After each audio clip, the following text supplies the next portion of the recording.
It's like the spinning wheel of death. I know we're live on Facebook, but yeah. Now, folks, we're live on Facebook. We're live on YouTube. Coach Swanson and I, we thought it would be kind of a nice thing to try to steer the public away from all this. I do I believe that it's out of proportion? No. I trust my lawmakers at least a little bit. And this Corona thing is kind of scary, though, isn't it? Yeah, it is. I think it is a serious issue. I think the media's overhyped it maybe a little bit. But I think it's something that people need to be aware of. And I think the reason we're seeing a lot of, extreme measures put into place, like Illinois right now, restaurants, bars, all that stuff, they're closed down. You can't go into them. You can get curbside pickup or whatever, but you're not allowed to gather. I think part of it's because we as Americans have this we're invincible. We think we're invincible. And, we're not going to get it. And so with St. Patty's Day being tomorrow or whatever, if those laws, mandates weren't put in place, we would have these mass gatherings where it would just spread like wildfire because we as Americans think we're invincible. So I think it's a good thing we're going to this. I think it might seem extreme, but I think us as Americans and knowing how we think we, can't do no wrong and will never, it'll never happen to us, I think it's the right move. Kurt Hines, we're going to be having him, come on to our show in April. He made a pretty a pretty positive thing, in regards to this, and said, we have a third world issue in a first world country. Now, as hard as that is to hear, it's definitely pretty crazy. I mean, all of our lives are going to be changed. Last night, at the conclusion of our show with Andy Curtis. Governor Kim Reynolds comes on and says, "You're out for 4 weeks." Did you hear though today? It's going in the Iowa Senate and the House of Representatives where they're not going to have school districts, make up those 30 days. Did you see that? I did, and I think that's the right way to go. If not, it's basically going to be like year-round school. I mean, this would be a model for year-round school in this instance. You go 8-9 weeks and you have 4 weeks off. So I think it's the right thing to do. I'm curious how it's going to impact a lot of other events and stuff as we get through it. I mean, who knows? Maybe if Americans take this seriously and they literally self-quarantine and social distance themselves for 3 weeks, it might be done and over and everything gets back to normal sooner. I mean, we don't know. It's just we as Americans, whether we think this is a conspiracy or we think it's left wing, right wing, whatever, take it seriously for 2 weeks. Quarantine yourself, lock yourself up. Don't go out. Don't do anything. Redo your house, paint something. I don't know, draw pretty pictures all over. It doesn't matter. Just do something. And then maybe after 2 or 3 weeks, we'll see that, it's not that big of an issue. No new cases. And we can get back to life as usual. We're not going to take as big of a hit as we think. And, it's one of those things where, Coach Swanson and I are not just going to talk doom and gloom in the coronavirus the whole time, and I think that's an important thing, to throw out there. This is going to be for you out there. If you have any questions, any comments, anything that you want to add to the conversation, feel free. But it is definitely a pretty serious thing, and it's causing a lot of crazy changes, in our lives as Americans. When you look at the United States Constitution, and we won't get into history talk tonight, I don't think. But you know what? Let's do it. Favorite president of all time and why? Oh, man, we're just changing ship real quick. But before we get on to that, I just want to say this, we're not going to try to get into, the social sciences of everything that's going on right now. The hard thing about it for us is that's what we teach. And so, for me, this is just, a perfect example of sociology, psychology, economics, history, all wrapped into one massive event, where we can look at all these things and see how people are reacting. We get to see the functionalist perspective, the conflict theory perspective. All those things are so interesting. And these provide so many textbooks examples to teach kids and to teach adults, because I think a lot of us are, starting to realize how one small thing can impact our whole country of 364 million people or whatever it is. So while it's tough not to, get on that spiel about it, from that perspective from us, it's something that we do talk about, one-on-one, because it's what we do as a profession. We are social studies teachers. We look at this stuff. We analyze it. We talk about it.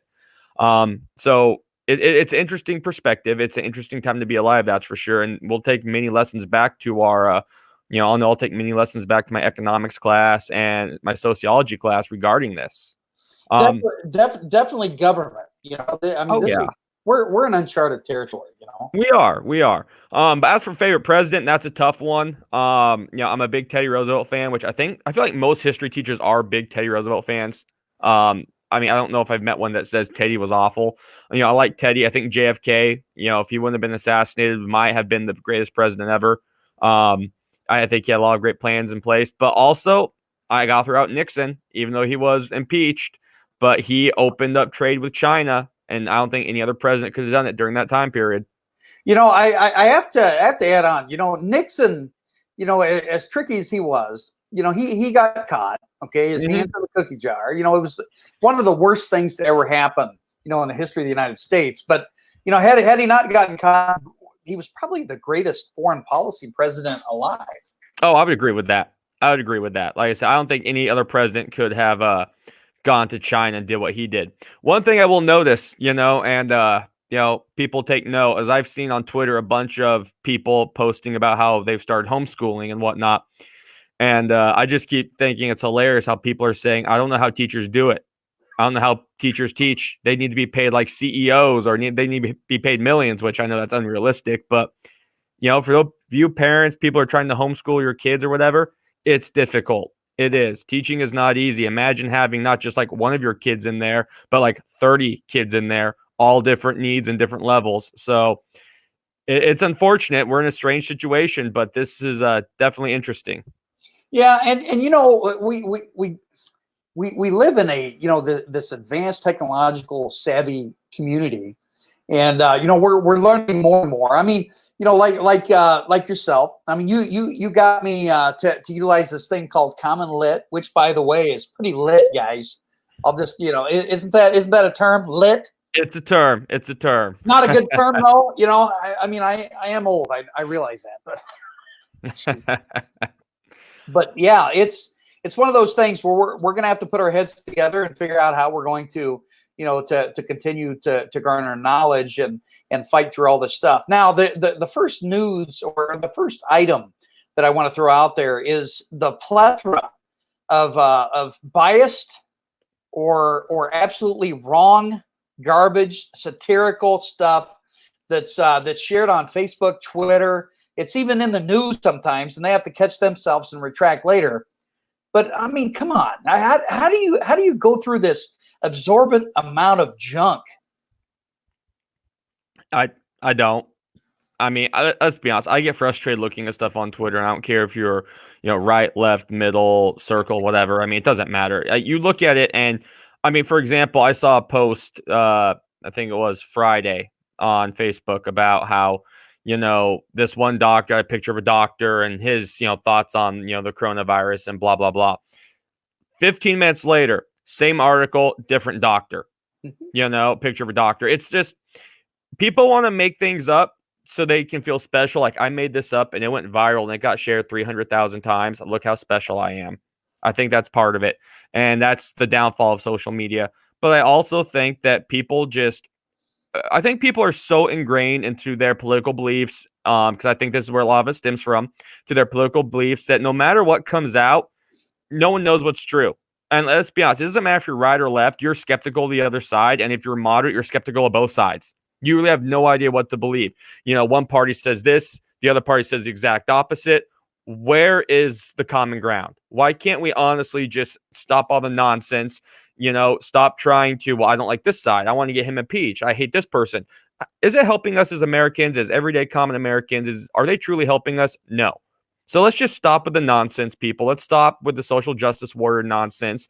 And let's just honestly think logically. Okay. I'm a logical person. Think logically, not emotionally, about everything that's being done. And I think if we can think logically, we'll find solutions to everything. But that's the difference, thinking logically versus thinking emotionally. What which news site or source do you look at? Now, I look at both sides, or a plethora of options, whether it's MSNBC, whether it's CNN, whether it's Fox News, whatever. And I try, and sometimes I'll put it in a shake, I'll mix it up, and I'll realize, the varying distortion, of each, topic matter. But I get most of my news, though. I go to Reuters because I feel pretty good about that site. Where do you go? Yeah, I mean, I look at all of them just because, I tell my kids this when we're looking like at primary source documents. If we're looking, at two separate sides and we look at a document from one, document from the other, there's going to be some overlap at some point about something, and that's the area you need to focus on, that gray area. And so I look at all sides and, sites and see if where's kind of the overlap. And then from there, I look at outside sources. I look at, BBC from Britain. I look at Reuters. I look at, just all over to see what's there. But the hard thing is we have people who look at like BuzzFeed, as a legitimate source. TheOnion.com, man. Yes. I had somebody share one of those and they're like, oh my goodness, this happened. Yeah, it's like, no, it did not. It's like that meme where you see like it's a T-Rex strapped down onto a flatbed truck, and someone like takes a picture of it and says, this is, animal cruelty. How could they do this? And it's a T-Rex. And people probably think, oh my God, how can they do that to that animal? And they believe it. It's just nonsense. It's just people not thinking. And so I think it's, like I said, we're just at an interesting point where we have so much information, not information. We have the ability to get random pieces of information that it makes us, I think, dumber in a sense because we don't know what to believe. We have so much misinformation that we don't know what to believe, so we don't believe anything, or we simply believe, whatever our party line toes. And I think that's where, especially teachers, they have to go in it with the mindset that, I'm going to leave all my outside beliefs out of it and teach from multiple perspectives, to garner those things. And I think that's strictly very important. But, it's just crazy. So we talked about the biased, stuff like that. But let's talk about some big headliners, some weird news, some stuff like that, so we can kind of shake it up. We're already 12 minutes in.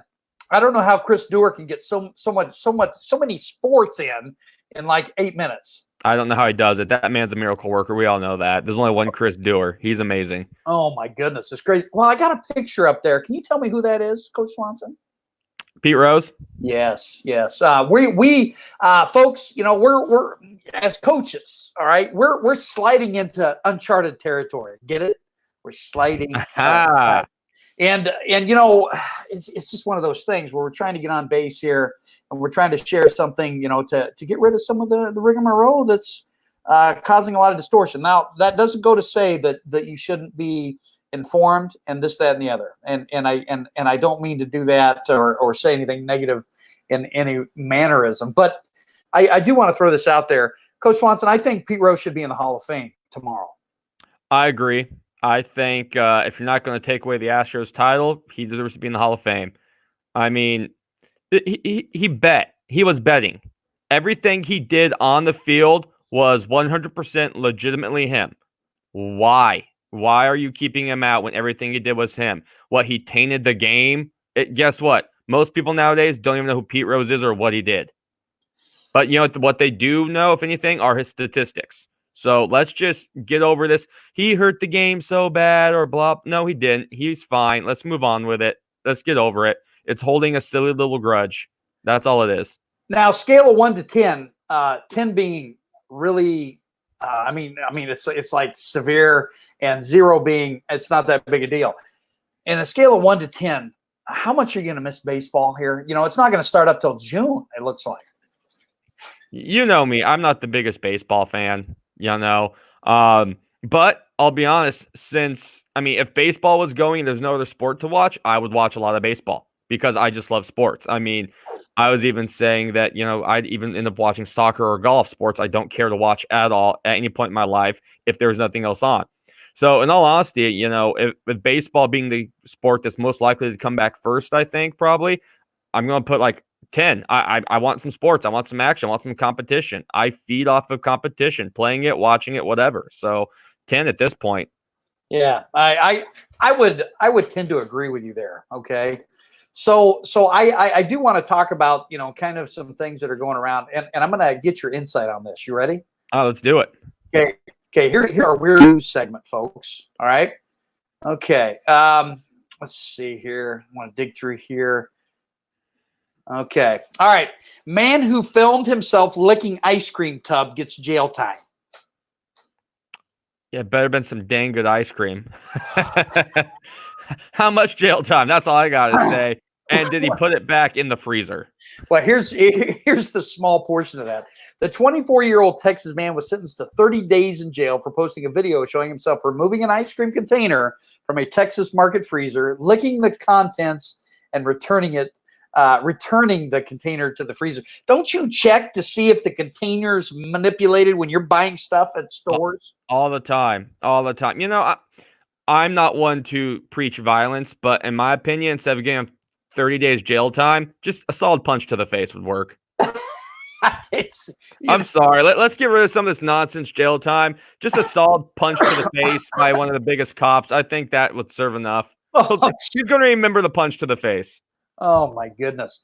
Anyway, so that's our first one. Okay, so all right. Let's see here. I'm just digging through here because this is pretty good stuff here. Okay, want to look through here. Okay. All right. Doctors discover booze brewing in sober woman's bladder. What?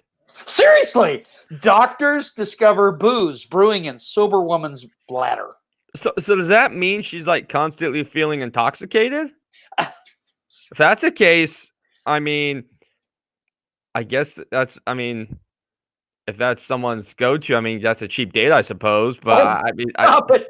Stop! Oh my goodness. Okay, here's a little bit more information with that. The 61-year-old patient was denied a liver transplant because doctors thought she was hiding an alcohol abuse problem, but it happened to not be. I mean, this is seriously what's going on. Okay, that's the second weird news. All I gotta say is, no one would have ever thought that this lady's stomach would brew alcohol or whatever, but it does. So, like, with this virus thing, everything is changing. There are so many unknowns out there. It's like exploring the bottom of the ocean. We've explored, like 10% of it ever? Same with medical stuff. 10% of it's been discovered. There's so much we don't know, in all honesty, and every person, as we evolve throughout, lifetimes, change. Bodies react differently. So that's just crazy.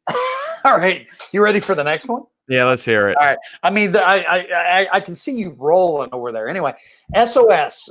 Florida Senate wants to remove state laws regulating the telegraph. Are they really? They must be really preparing for the apocalypse, and who knows how to read Morse code anymore? That's my question. Oh man. So the Florida Senate sent Republican Governor Ron, is it DeSantis? Yeah, DeSantos. Yeah, DeSantos, a bill Thursday that removes an entire chapter of state law regulating the telegraph industry, including $50 penalties for not promptly delivering messages. They must be preparing for something. I mean, I know, like, military sometimes. I mean, they still train to a degree in Morse code to know in case of severe situations. But what's the point for the general public to know it? Most people can't even write properly or capitalize the proper letters. So why get rid of Morse? Like, let Morse code be and telegraph be legal? Doesn't make sense. I'm telling you, man, people are going to start digging this this funny, weird news. Don't you think? I think so. I think it's a good insight. Okay, so the last one before we get into some football related topics. Okay, former manager of the Department of Defense Aerospace Threat Program. He says UFOs are real. I don't know. Like I said, I mean, I keep seeing tweets, of look how people are freaking out now. No wonder the government won't tell if there's aliens or not. Can you imagine right now? I mean, there's no toilet paper, in the shelves in Keokuk Walmart. If we found out there were aliens, how would we react? What would we do? I have no idea how we'd react. Would we start throwing off fireworks, burning cities to the ground, make your own crop circles? I mean, I bet we would have people try to strap themselves to homemade rockets to blast into space. That's what type of people we have in society. I can see it happening. Well, I hope not. But anyway, just remember, folks, the Flat Earth Society has members all around the globe. I'm going to make sure I throw that out there. All right. So, we're going to go to football now. So if you were just here for the weird news, that's all you get for tonight. Maybe tomorrow, Coach Swanson can one-up me on the weird news, right? Maybe. We'll see what we got. We see what we got. Okay, Dolphins make Byron Jones the highest paid cornerback. I think that's a decent move. Byron Jones is a heck of a DB. I don't like the precedent that people are putting like with these massive contracts. I guess I'm not a fan of them. As much as I do not like Tom Brady, I repeat, I do not like Tom Brady at all. I'm a Broncos fan. He's hurt us in the playoffs, but we also are the only team he has a losing record against. Go Broncos. One thing I cannot stand, and Brady did the best, was sacrificing dollars for championships. Like, I know football is a physical sport, and I know the chance of CTE and all these other things coming about are severe. But Tom Brady did it right in sacrificing his contract dollars to get better players around him to win championships. That's great. You might be a lockdown corner, but you play for the Dolphins. Give some of that money up so you can get a quarterback, a running back, a line. I mean, being a DB is not very fun if you have to spend 9-10 seconds in coverage because your D-line can't get any push. Get better players, NFL players. You make more than most people. You'll make more than I'll ever make in a lifetime in 1 year, just about. Stop being greedy. Take lower contracts, and that way we get more competitive football because talent's more evenly dispersed. Folks, I thought I had Jim Rome on the line, and that's why I put up Tom Brady's picture. It's one of those things. All right. Maybe the Dolphins should have kept Ryan Tannehill, who, by the way, is going to sign a lengthy 4-year, $111 million contract with the Titans. That's going to be interesting to see how that plays out. He had a good half season because they could run the ball. I still don't think he's a good enough NFL quarterback. I honestly would probably take Teddy Bridgewater over him. But I might be wrong. You never know. There are places in which guys get rebirths. It's possible. Like Case Keenum, he should have stayed in Minneapolis. It worked for him there, but Minneapolis went a different route. So who knows? By the way, Casey Keenum just signed a contract with the Washington Redskins. Yeah, I can see that. Their quarterback situation's so up in the air. I don't think their future is Dwayne Haskins. I think Dwayne Haskins is a bit of a joke. Just the nonsense last year about not having his helmet and taking a picture with someone in the stands when the game was still going on and he missed the kneel down snap. Pros don't act like that. I don't think he's a legitimate pro. I don't think he's going to be in the league very long. Now, Teddy Bridgewater looks like he's in talks with the Bears. See, I haven't heard that one, but that would be interesting. I did see, the Bears did bring someone in. Who did they bring in to challenge Trubisky? I can't remember who it was. Who did the Bears bring in? Let me see if I can find it. But the Bears are bringing in someone to challenge Trubisky, which I think is good. I think Trubisky could lose that. No, it is Bridgewater. Yeah, I think it is, which I think is a good thing. Trubisky needs it, but I think Bridgewater can move it over. I also heard that the Bears might be looking at Nick Foles to come in, to bring him in, which, who knows? I think Trubisky could be a good quarterback, but with Matt Nagy, you have a system that's meant for Patrick Mahomes and you have Mitch Trubisky. It's not going to work. So I don't think that's a good fit, but who knows? I like Bridgewater. I think he was a good quarterback. I liked him at Louisville. I liked him in Minneapolis. I think he deserves a chance somewhere. Trubisky would look pretty good in a Jacksonville Jaguars, with that, that go back in the pocket and pass, you think? At this point, I think Jacksonville Jaguars would accept me as their quarterback, for God's sake. I mean, they're hurting for someone. I honestly think they need to give Gardner Minshew a chance. He came in, had some good plays. He's a, throw it all over the field type guy, but maybe bring in Trubisky, you never know. Not to mention Minshew has the greatest mustache. He does. He definitely has got Napoleon Dynamite type stash going on, and I think it's wonderful. Oh, it's great. So, but before we get into the Tom Brady sweepstakes, which will be our final story for tonight, because we want to keep these right around 30 minutes, because that's because we're going to be doing more of them. I think this is the most knuckleheaded trade in NFL this year. Okay. DeAndre Hopkins and David Johnson trade, in Houston and Arizona. This is crazy. I don't know why they did it. The only thing I can think of is this is a heavy wide receiver draft class. Heavy. It might be the best wide receiver draft class ever. So DeAndre Hopkins, might be how old is DeAndre Hopkins? Let's see here. I'm not sure, but I know David Johnson is 28. He's a 28-year-old running back. Okay, so I mean, right there, he's not going to last very much longer. Hopkins is 27. I think they're looking for some fresh talent out of the draft. But I don't know. I guess they felt like they don't have anyone who can run the ball, so let's bring in Johnson, and we can find someone in the draft. So might as well just let it happen. It'll be interesting. I was not expecting that when I saw that pop up on my phone. I was not expecting that at all. But there are teams who have made bonehead trades in the past, or bonehead drafts even. The Broncos drafting Tim Tebow, boneheaded. Well, Kyler Murray tweeted out, "Oh yeah." I mean, he's got the old man Larry Fitzgerald, the ultimate pro, the ultimate NFL wide receiver, and now Hopkins, who's going to learn more from Fitzgerald. I think he's going to like that a lot. You're giving him some firepower because we all know that Cliff Kingsbury, what does he want to do? Throw it all over the field. And so I think with Cardinals having high draft picks and that, they're going to get another receiver high in the draft, and they're going to just spread it out and have him throw it all over the field because they don't need a running back. They don't. They have Kenyon Drake. They're going to just throw the ball all over the field, and I think it's going to be an interesting thing to see in the NFL this year. 100%. Now, the last topic tonight before our final word for our very first show, CCA Weird News and Sports, Brady, okay, is he going to go to the Bucs? Is he going to go to the Raiders? Or is he going to go back to the Patriots? Or is he just going to retire? Patriots or Bucs. Those are his only two choices. Those are the only places he will go. Raiders, I think that would – I mean – you had Derek Carr, who had the best season he had last year, passer rating, passing yards, touchdown to reception ratio.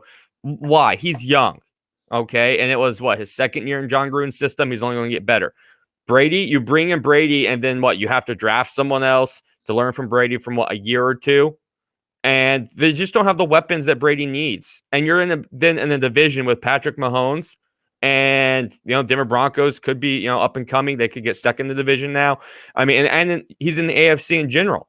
With who else you got there? You have the Ravens. All right. You have the you have the Chiefs, man. You have the Ravens. You have the Chiefs. I mean, those two look like the best two teams. And then with Pittsburgh getting Ben Roethlisberger back, they're going to be tough. If he wants the best chance to go back to a Super Bowl, it's in the NFC. Who do they have? They have what? They have the Saints and Drew Brees, but Drew Brees is getting up there too. And you have San Francisco, which who knows? They just traded one of their best defensive linemen. Were they a one-year wonder? Who knows? So if I'm Brady and my goal is to win a championship, I go to Tampa Bay where you have good receivers, you have a defense that finished the season really strong, and you're playing in a warm climate where you're not going to have to worry about playing in blizzards at Foxborough in the month of December or January. And there's only one bye in the NFL playoffs this year because there's going to be another team added. So do you really want to really focus on getting that bye? You have a better chance getting that if you're in the NFC. Yeah, and also isn't there a tie-in with Tampa, a former Patriots coach or something like that? I think so. There's former Patriot coaches all over the place, so it wouldn't surprise me. But I think I wouldn't be surprised if he stays in New England. But I think if he wants to win a Super Bowl, his best bet is to go to Tampa. Absolutely. Now on a lighter note, just so you know, NBA arenas across the country are donating thousands of pounds of food to the needy. That's pretty awesome. And also, I've noticed Donaldson Public Library is going to be offering sack lunches while kids are going to be off school here, and several other places. So there's a lot of good that's going to come out of this. My final word, and then I'll let Coach Swanson have his final word. Is this.